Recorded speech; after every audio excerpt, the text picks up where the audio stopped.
Continuing coverage of the massive Google data center headed to Fort Wayne's South Side. Last month, we brought you the exclusive story of how local officials landed the $2 billion project. But not everybody's celebrating. We found one neighbor who's seeing the project touch all four sides of his property. 6 years ago, this was cornfield.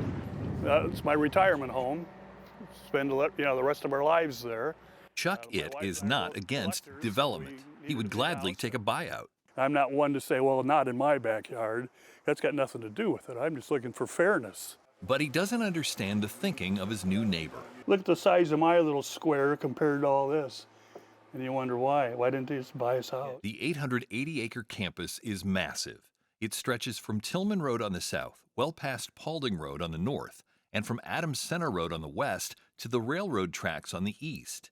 It would fit nearly 3 Indianapolis Motor Speedways, or about 5.5 downtown Fort Wayne's. It makes no sense to me that they buy this property from Adams Center to Tillman down to the railroad tracks and leave 20 homes. Why? An interesting question. If you look at the renderings closely, you can see the property line marked by the dotted red line doesn't neatly follow the street. And you look out there, that's all Google land. To the east, to the west, and to the north. For myself, I want us to be bought out.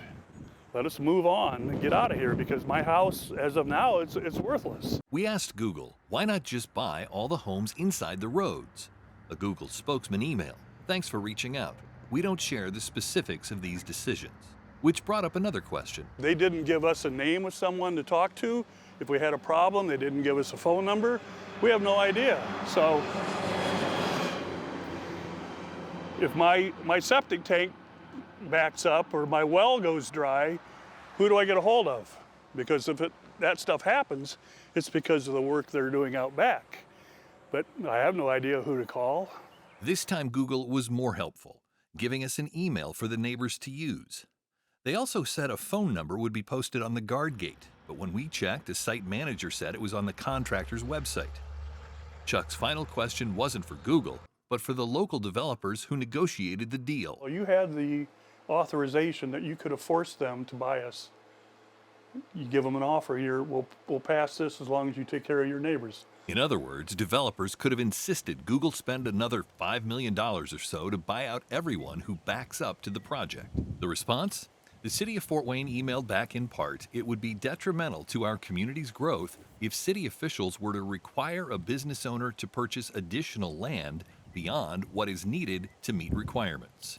And I feel like I am stuck and I feel like I've been abandoned by the county, by the city, by Google, whoever, but it would take nothing to buy me out and let me go. Let me move on with my life. Chuck's property is not in city limits, but the city will use about half his front yard to bury a new water main. For that, he says he's being paid $1,900. A Google search says Alphabet, Google's parent company, is worth about $2.2 trillion and has about $100 billion cash on hand. And yes, Chuck confirms he still uses Google products.